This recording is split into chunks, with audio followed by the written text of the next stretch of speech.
Good morning, everybody. Jim Feist and Hank Goldberg from Las Vegas. And Hank, you had a fantastic weekend, especially with the horses.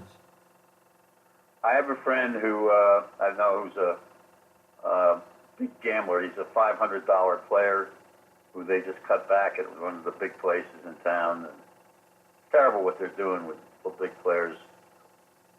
They're so arbitrary, a lot of these folks. But anyway, he doesn't bet horses. He likes to bet a lot of props. But anyway, he came and joined me at the Racebook on Saturday. Spent the whole day there. Didn't make a bet until the turf race, and then he jumped in on my exacta bet, and he was very happy. He left with a bundle of cash because, Chad Brown really liked his horse, Bricks and Mortar, which I gave out. I talked about it on the show Friday, and he won. And the Euro, who was 9-1, the filly or the mare, Aidan O'Brien had entered, came in second, and so 9-1 with the second choice. Bricks and Mortar opened at 5-1 and wound up going off at 5-2. And so the exacta came back over $60. So that was good. And then in the big race, the $12 million race, I think $5 million went to the winner, and the 3-horse won the race. He was the second choice, and now the favorite, Accelerate, ran third. And the horse by Dallas Stewart, who was 30-1, came in second. And Bravazzo, who always hits the board for Lucas, he ran in every big race this year. He was second in the Preakness, which helped my super there, which I had given out. Eric Stelius on our television show pointed out that if you had bet $50 on the super I gave out in the Preakness, you would have won $50,000. That's true. I didn't up $50, but anyway, I made a good score in the race, and that was the race that Justify won the second leg of the Triple Crown. So anyway, so the Super came back with 30-1 shot second, and Bravazzo was 12-1 fourth. For 50 cents, came back close to $900 for 50 cents.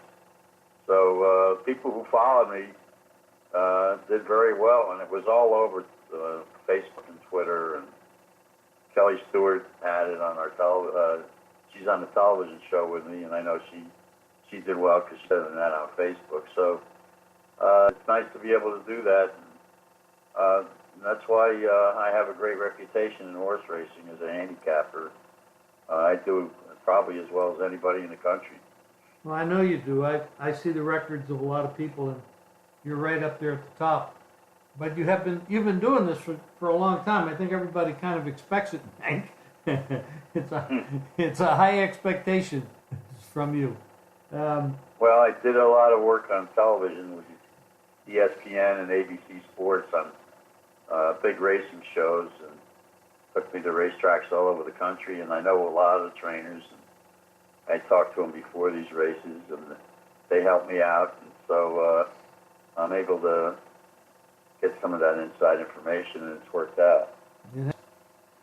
What do you think about what's going on in college basketball? We see some upsets happening now with some of these big teams. Well, Michigan State got beat by Purdue yesterday, which is a big surprise.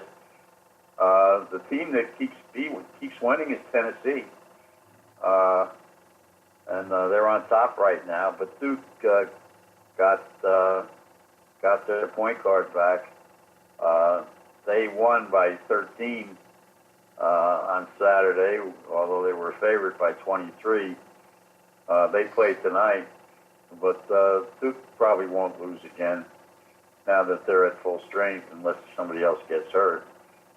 So, Virginia got beat this past week. So, you're going to have some shuffling going on when the ratings come out this week. Auburn probably going to drop out of the top 20. They lost 3 games in a row, and they got beat pretty good on Saturday. So, but, you know, and they scored over 80 again. Yeah, it was kind of, they had a great run going, and they were starting to look like real deal, and they just hit a wall. Yeah, these teams go down. It's a long season. Arizona State had a good win against UCLA on Thursday or Friday, whatever it was, and then they lost to Southern Cal, which was kind of a surprise. So The ups and downs of a long season. These kids play a lot of games. It's hard to stay in sync and motivated for every game. So it's not surprising we have upsets. We're not that far away from the conference tournament, so these conference games are very important. well, you're a month away. The NBA, Hank, it looks like there's a couple of teams, maybe even close to a half a dozen teams, that aren't really trying at all. As a matter of fact, they might be trying more to lose than to win. And that's that tanking that goes on. It did last year quite a bit, and to try to get more of the ping pong balls so they can get draft choices. Not a very appealing thing for the league to have that happening, but it is happening. Well, I haven't noticed that. Who are they? Grizzlies, Bulls, Knicks, Suns, and Cavs. They don't appear to Well, be. the Cavs are just bad. Well, all these teams are bad. They don't have any Well, talent. they don't have to tank. They lost all their players. Well, when you look at, Memphis. What do you think was going to happen with the Cavs when all those guys left? Well, the point is that when you get late in the game and you have a chance to win, it's not the players that are tanking. It's the The Bulls weren't tanking. They fired their coach for some odd reason. Or Minnesota. It was Minnesota that fired their coach for some odd reason. But the Bulls, they had injuries and didn't have the goods. well. But, Last year we You're followed talking about teams that were bad to start with. bad, but you can overcome bad with point spreads, and they're not doing that. I'm going to give you an example. We may disagree, but that's okay. Last year, following these teams and betting against them over a period of 30 games, 26-4 record. So it's nothing really to laugh at. 26-4 betting against the teams that appeared to be not trying. That's a pretty significant record. And it's happening again this year, I think even earlier than it did a year ago. So, Well, that's a serious charge, and I think that, there are some teams right now, there's a big difference between the good teams and the bad teams. And I think it's more of that than the fact that they're just tanking. They just can't keep up. They're just not good teams. well, we'll talk. There's some of this I'll tell you offline rather than put it out there. But there's some. Well, when you say that, you ought to back it up. Well, I can back it up. I can tell you when a team is close at the end and they put their starters on the bench and put in 5 guys that didn't play all year in a close game, they don't want to win the game. They want those lottery balls so they can get better players in the draft. It is a serious issue. The NBA has been fighting this for years. They have a terrible system, and they haven't fixed it. It's that simple. It's not. I'm not a blind man throwing a dart here. This is serious. I was 26-4 betting against them last year. It's serious money. Well, I just want to know who the specifics are. It's not an unreasonable question. No, it's not unreasonable, but I want to keep some of it private. This is how I make a living. I'll tell you offline, though. Fair enough? Not really. Well, I mean, this is a show. You're talking about it. The business I'm in is reporting. And if I got evidence that teams are tanking, I'm going to say who they are, and I'm going to give examples. That's the way I work. Well, I mentioned the teams. I'm not going to tell you how I spot it, but it's a tell. So, like I said, you have your methods, I have mine. But you can't sneeze at a 26-4 record. So we No, I mean I can go against bad teams when they don't match up against the teams that they're playing. I mean I can tell you this: the teams I don't play against those teams because I don't like the numbers. But you know, if I was playing NBA on a regular basis, there are teams that I like. You know, I can tell you teams that are going to play. San Antonio is going to show up. You know, the Clippers are going to show up. You know, these are well-coached teams that play to win. Well, yeah, Hank, I make my living by betting on the games and selling plays. I don't make a living publishing how I do things. That's not the business I'm in. I'm not a reporter, I'm a gambler. And I want to keep the edges in my pocket, use them for myself and my clients. So I'm not going to put out free information on everything that I know. Okay, well, yeah, I understand that, but when you're saying they're tanking, that's a different story.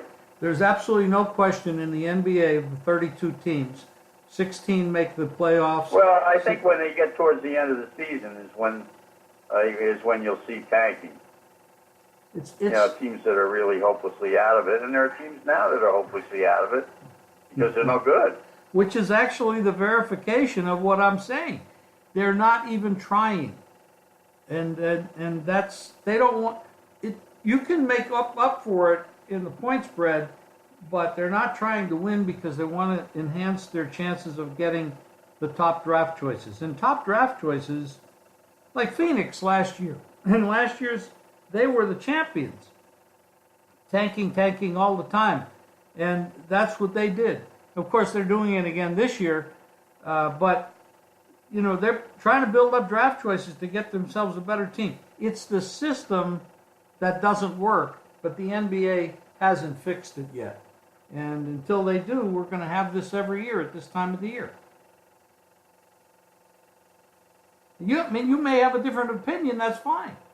But I'm just telling you that that's what's going on, and I make money by betting against them. So. Okay. Anything else? I mean, I've bet on Phoenix this year a few times, and I've won. Well, I'm not talking about the whole year. I'm talking about now when you're getting down near the end. It usually happens after All-Star break, but it's starting a little early this year. Yeah, so it's still midpoint of the season. Right.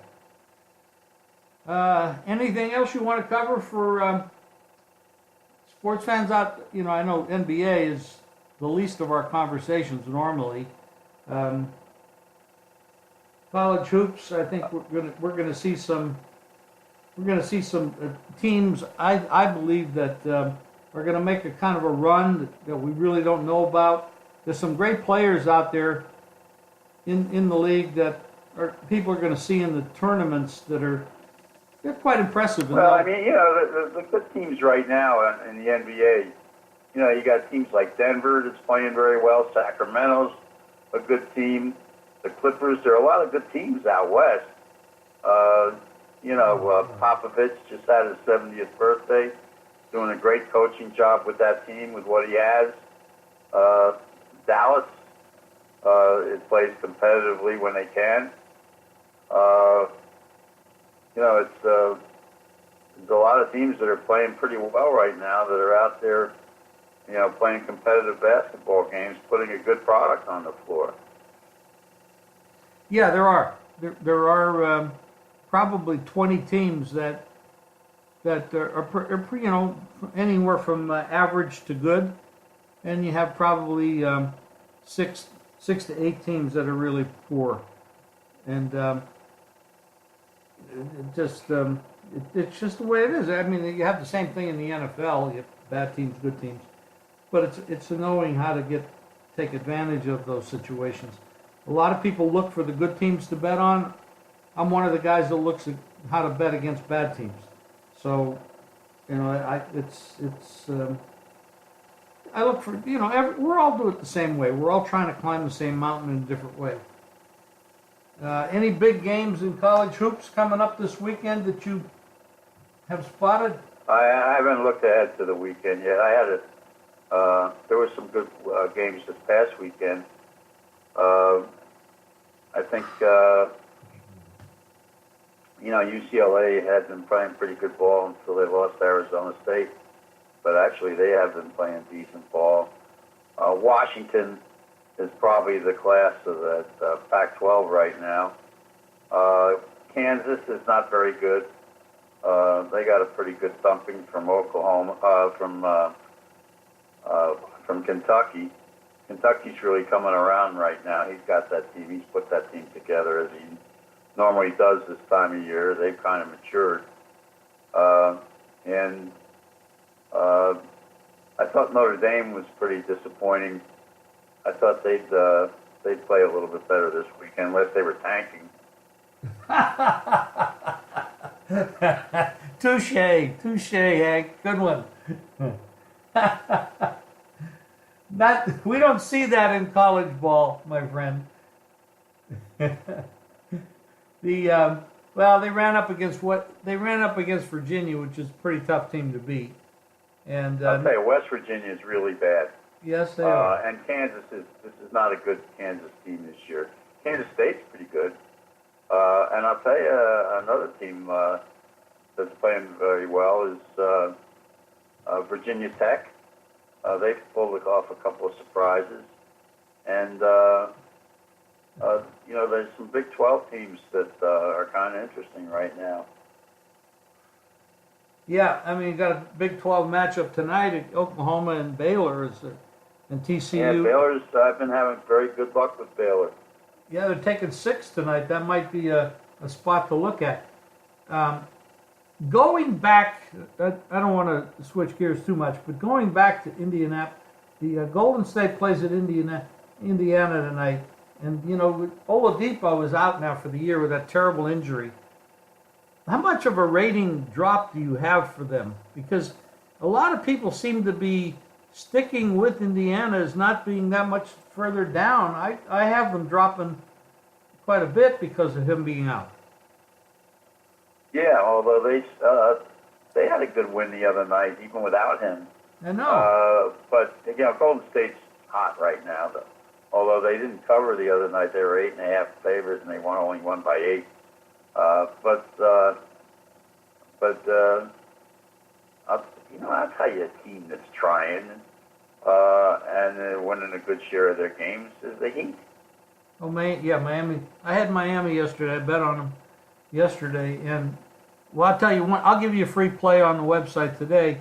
I'm betting Let me give you the play here. I'm betting Denver over Memphis.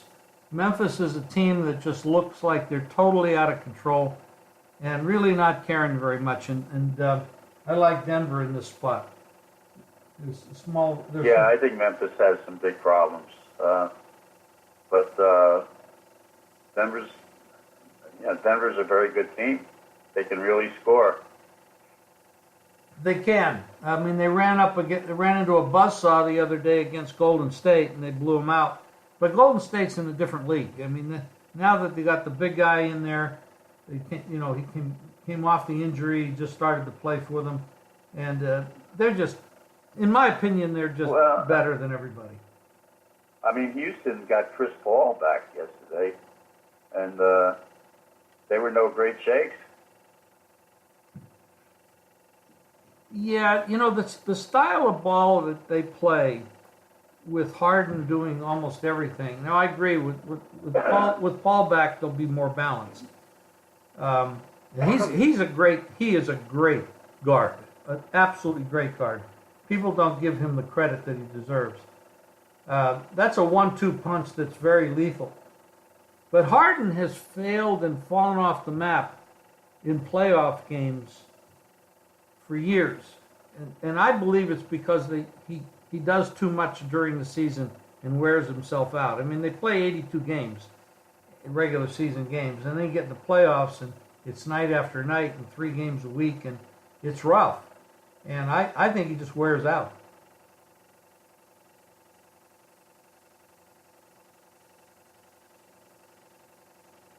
There's some talk that LeBron's management team wants Luke Walton fired.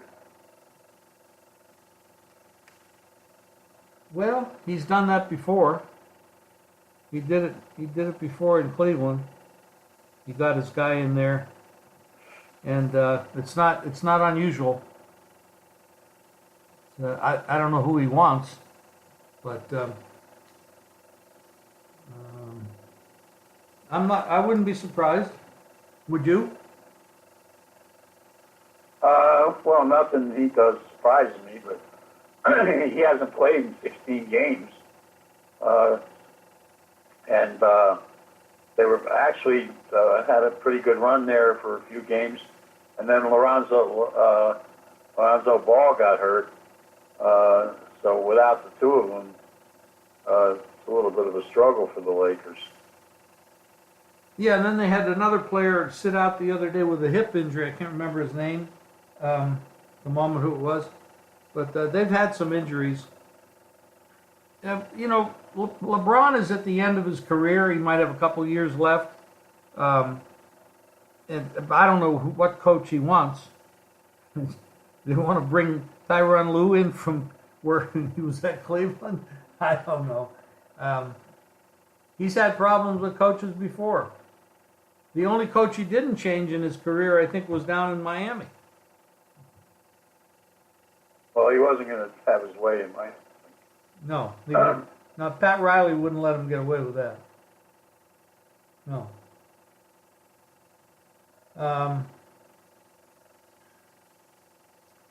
We got Brooklyn at Boston. Boston tonight. Boston hosted Golden State the other night, and they lost by 4. Line was Golden State 2 to 3, 3.5. So Golden State nipped out the cover, won the game. That's a tough spot. Now they're in Indiana playing against the team without Oladipo, playing a pretty good price tonight on the road. They're actually opened 8, and they're still at 8, and the total has gone way up. 213. No, that was a bad opener. 213 up to 228. I think the opener was wrong. I think that's a misprint. I don't think it opened that low. Kyrie is back for Boston, so he makes a difference, obviously. Right. All right. Anything else you want to cover today, Hank? Yeah, the Super Bowl number moved. Oh yeah, but most of the offshores are sticking with the 2.5. I see one place 2.5 minus 13, but they're all in the 2.5 range. In town here, of the 12 books I looked at, they're all 2.5 except for 3. 3 of them have 3, and the South Point 3 minus $1.20 if you want the Rams. You want the Rams up to 3. Excuse me. Right. You got to lay $1.20 if you want the Rams. You know, in the previous Super Bowls that New England has played, these games are usually pretty close, and 3 is a big number. I would not lay 3 with the Patriots. I personally wouldn't do that. Well, there's a big difference between 2.5 and 3, for sure. Yep. But I mean, of the 8 games that they played in the Belichick era, every one of them was decided in the fourth quarter late, and only 2 of them were more than 3 or 4 point differences. Right. True. Well, there's a lot of prop bets out there. There's 440 prop bets if you shop around, and that's a whole nother job, breaking those down and trying to figure out the angles. The one bad problem about the prop bets is the limits of what you can bet on them is very small. But they are fun. And maybe Wednesday when we talk, we can talk a little bit about prop bets. Well, I think the limit on prop bets in most places is $1,500 to $2,000, and there's a good reason for that. You know, if you, particularly on some of these props, because you don't want to open up, you know, yourself for, you know, if somebody wanted to come in and bet $500,000 on a prop, you might be able to pay somebody off. Yeah, that's true. Yeah, I think the books are smart in keeping the limits down. Some of the small places only take 300 to 500, but some of the bigger places will take at least, you know, like you said, like 1,500, 2,000. We're running long here, Hank. I got to close it off, but Hank's plays are up at jimfeist.com, and we'll talk again Wednesday, Hank. All right, Jim. Have a good day. You too. Thank you.